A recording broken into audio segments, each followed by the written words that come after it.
వారు ఒక నిర్ణయం తీసుకొని ఆ నిర్ణయాన్ని ముందుకు తీసుకెళ్తూ ఇవాళ క్యాన్సర్ వచ్చిందంటే కూడా భయపడకుండా హాస్పిటల్స్కి వచ్చి ట్రీట్మెంట్ చేసుకొని పూర్తిగా బాగు చేయించుకొని నవ్వుతూ బయటకు వెళ్ళే పరిస్థితిలో ఈరోజు ఈ తెలంగాణ రాష్ట్రంలో హైదరాబాద్ నగరంలో దేశంలో ఉండే వాళ్ళకి ఎంతోమందికి మేలు జరుగుతుంది అని అంటే ఆ రోజు వారు ఏ కళ అయితే కన్నాడో ఏ విధంగా అయితే పేదలకు సహాయాన్ని అందించాలని వారు ఆలోచన చేసిండ్రో ఈరోజు అది అమలు జరుగుతుంది.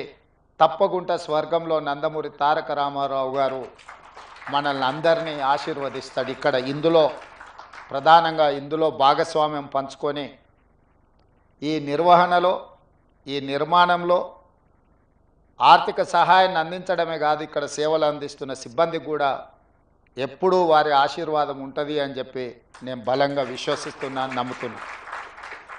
అదేవిధంగా ఈ సంస్థకు సంబంధించిన లీజ్ విషయంలో కానీ ఇతర అనుమతుల విషయంలో కానీ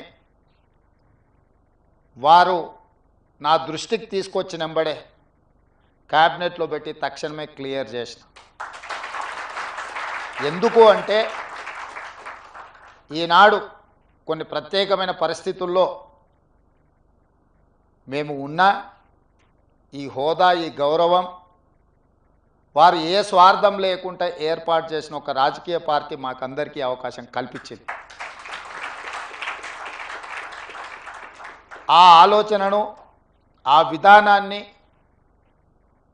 ఆ సంస్థలో పేదలకు సేవ చేయాలన్న ఆలోచనను అలవర్చుకున్న మేము తప్పకుండా ఇట్లాంటి కార్యక్రమాలకు అండదండగా నిలబడడం జరుగుతుంది భవిష్యత్తులో కూడా. అదేవిధంగా ఈ వేదిక మీద నుంచి ఒక్క మాట చెప్పదలుచుకున్నాం. మనలో ఉన్న ఆట నైపుణ్యం వెలికి రావాలి, ప్రజల గుర్తింపు జరగాలంటే నైపుణ్యం కలిగిన ఆటగాడితో పోటీ పడాలి అని పెద్దలు చెప్తూ ఉంటారు. ఈరోజు పక్క రాష్ట్రంలో నారా చంద్రబాబు నాయుడు గారు ముఖ్యమంత్రిగా బాధ్యత చేపట్టిన తర్వాత అభివృద్ధిలో సంక్షేమంలో వారితో పోటీ పడి ఈ రాష్ట్రాన్ని ముందుకు నడిపించే అవకాశం నాకు వచ్చింది.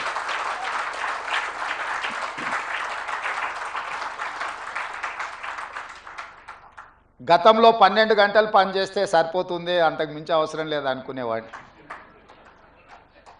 కానీ ఇప్పుడు వారు 18 గంటలు పనిచేస్తే నేను 12 గంటలతో సరిపెడితే కుదరదు. కాబట్టి మా అధికారులకు మా సహచరులకు మనం కూడా 18 గంటలు పని చేయాల్సిందే. అభివృద్ధి విషయంలో సంక్షేమం విషయంలో పోటీపడి ఈ 2 తెలుగు రాష్ట్రాలు ప్రపంచానికే ఒక రోల్ మోడల్గా నిలబడాలి అని నేను భావిస్తున్నాను. ఆ దిశగా మా ఆలోచన మా విధానాలు మా నిర్ణయం ఉంటుంది.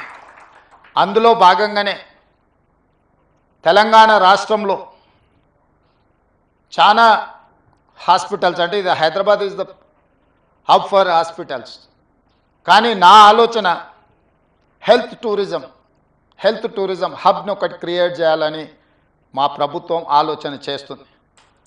ప్రపంచంతోనే పోటీ పడే విధంగా ప్రపంచంలో ఉండే అన్ని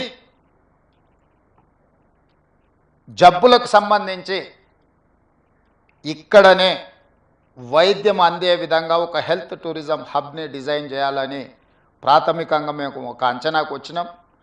శంషాబాద్ ఇంటర్నేషనల్ ఎయిర్పోర్ట్ చుట్టుముట్టూత స్థలాన్ని సేకరించి ఒక 500 నుంచి 1000 ఎకరాలలో ప్రపంచంలో ఉండే రాణించిన ఈ రంగంలో పేరుగాంచిన సంస్థలను అన్నిటిని కూడా రప్పించి అక్కడ వాళ్ళకు అనుమతులు ఇచ్చి